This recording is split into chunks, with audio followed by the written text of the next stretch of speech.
Headline that got our attention tonight about coffee and how much many of us drink every day. 90% of the world's adults consume some form of caffeine every day. Americans and many people in other countries love coffee. Coffee addiction is real, and Americans drink more coffee than anyone else. In fact, we drink about 400 million cups of coffee every day.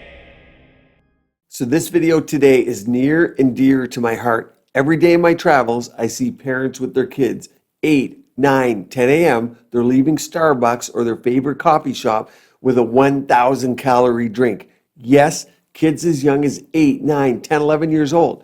Do you know what happens when you start your day like that? To your brain, to your cortisol, to your fat, to your insulin, and then the 11 a.m. crash that absolutely kills the rest of your day. We are killing our kids and ruining their future. You may not want to hear all of this today, but there's good news. A few small changes and you can keep drinking that antioxidant-rich beverage.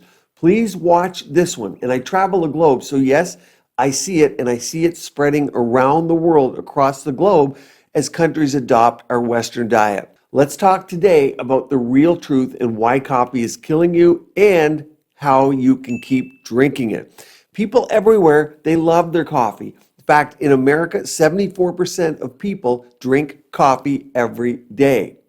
Cheers to that one. Yes, I too. I'm guilty of drinking coffee daily. I mean, who doesn't love a coffee? If you don't, I want to hear from you. There's always a one-off somewhere. Let me know in the comments below. But just how dangerous is coffee on your health and particularly your skin? Oh, and by the way, stay tuned to the end of the video. I'm going to give you a coffee scrub DIY recipe for your face glow. You're going to love that one. But there are hundreds of videos and articles saying that coffee is slowly killing us, which yes, that is true, as I explained. But what if I told you it's not the coffee that's killing you, it's exactly how we are drinking it and how you are drinking it. I'm Dr. Rajani, and I love helping people achieve healthy, glowing skin. If you like videos on natural ways to stay healthy, click the like button below. It lets me know that these are the types of videos that you want to see. And of course, I'll make more. A lot of common denominators here come back to skin, no doubt. This is no exception. Now, there is a multitude of reasons why research is showing us that coffee is slowly killing us. To start with, we are drinking far too much coffee each day. In fact, in America, 79% of people are drinking at least 2 cups of coffee every day. And some people drink even more than that. In fact, have you seen those big trucker gulps, the big coffee mugs that they carry around? Too much coffee equals too much caffeine. Not only does too much caffeine give you the jitters and then causes a terrible crash hours later, but too much caffeine actually ages your skin. You see, caffeine can cause your blood vessels to constrict, which means the vessels at the surface of your skin won't be able to deliver as many antioxidants, nutrients, and goodness that promotes collagen production. That's, after all, what we're going to do. What ages us mainly is lack of collagen.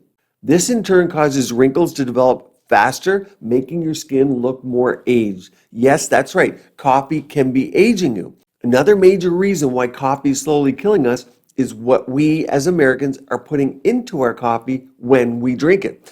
Coffee is a drink loved by people worldwide, but every country drinks their coffee a little bit differently. For example, take the Europeans. They drink espresso, which is just pure steep coffee with a splash of frothed milk.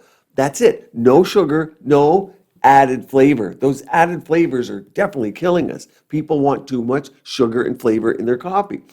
In the US, what do we consider coffee? We drink anything from coffee at home with cream and sugar to the Starbucks sugar high, the drink called a frappuccino. Are you drinking that? I definitely want to know in the comments below. I know I'm in the doghouse with you guys. You may be thinking, well, I drink my coffee at home and I use healthy creamer.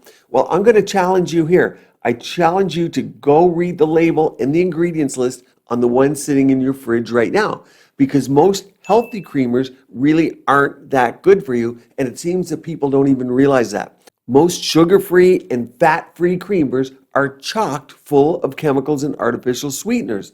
Maltodextrin is often in those creamers, which has been shown to alter your good gut bacteria and even potentially trigger IBD. IBD, or inflammatory bowel disease, where the lining of the intestine becomes irritated.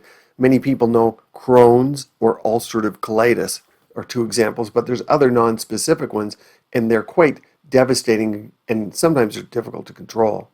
Other common additives in sugar-free creamers you want to look out for: agave nectar, aspartame, of course, sucralose, that's a common one, that contains tons of chemicals and lots of toxins, both of which include pesticides, herbicides, and even more deadly toxins.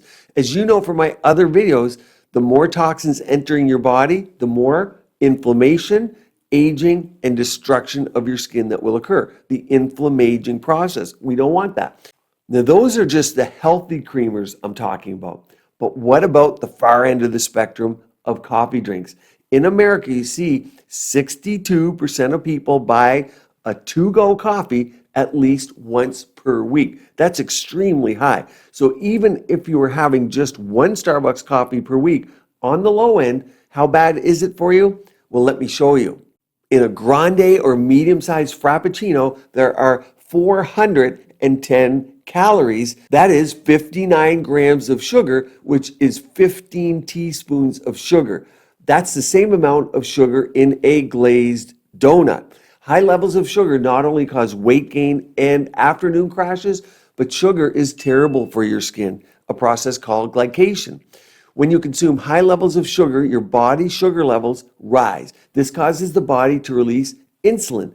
In turn, your oil glands production increases, also giving you oily skin, and that can lead to acne and inflammation because of the way that oil is produced. It's not natural oil. The sugar in that Starbucks drink is just the tip of the iceberg. Other drinks at big brand coffee houses have double that sugar, and don't even get me started on the chemicals in each drink. It's not just the sugar, but the chemicals.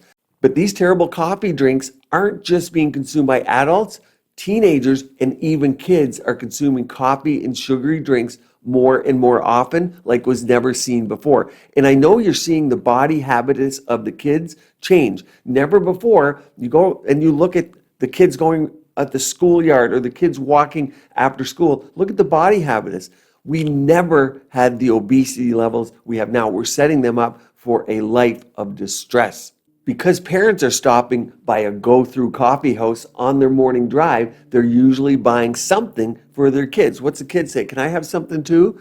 And the younger and younger ages, we're seeing them drink it. Some parents are even getting their children drinks with coffee in them. Caffeine is very addictive, and the earlier we expose these kids to it, the worse it is. Even if parents are opting for a caffeine-free drink for their kid, the kid-friendly drinks pack just as much sugar and chemicals as the adult beverage. A vanilla bean Frappuccino made for a kid has just as much sugar as the adult's Frappuccino. So imagine your 6-year-old drinking this. So there's clearly a coffee and sugar epidemic. Both are addictive, and it's starting in America and moving throughout the world. But does that mean you should stop drinking coffee altogether? No, we simply need to change how we're consuming it. In fact, I think it's a great antioxidant, and if you drink it properly, it's healthy for you. Consuming a small amount of caffeine is good for your health, as it can help those blood vessels relax and the skin around your eyes, reducing the appearance of dark circles. Coffee is also rich in antioxidants, and it's an anti-inflammatory thanks to flavonoids and polyphenols.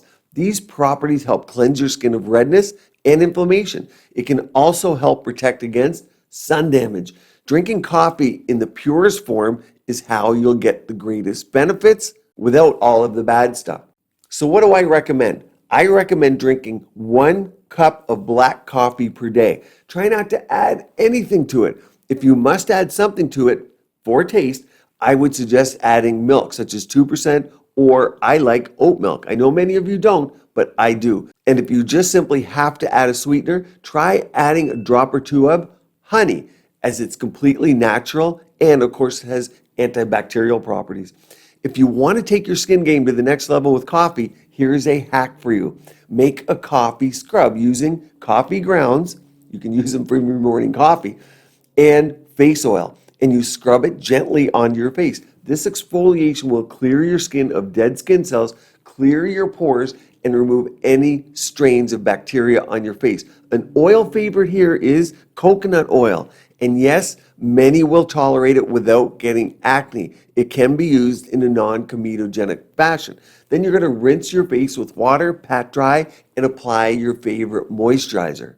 Now you'll want to watch this video all about inexpensive face oils that you can use at home, and one down here on one little powerful ingredient that's 3 times more potent than garlic. Stay tuned here. Keep your skin and body beautiful, healthy, and vibrant.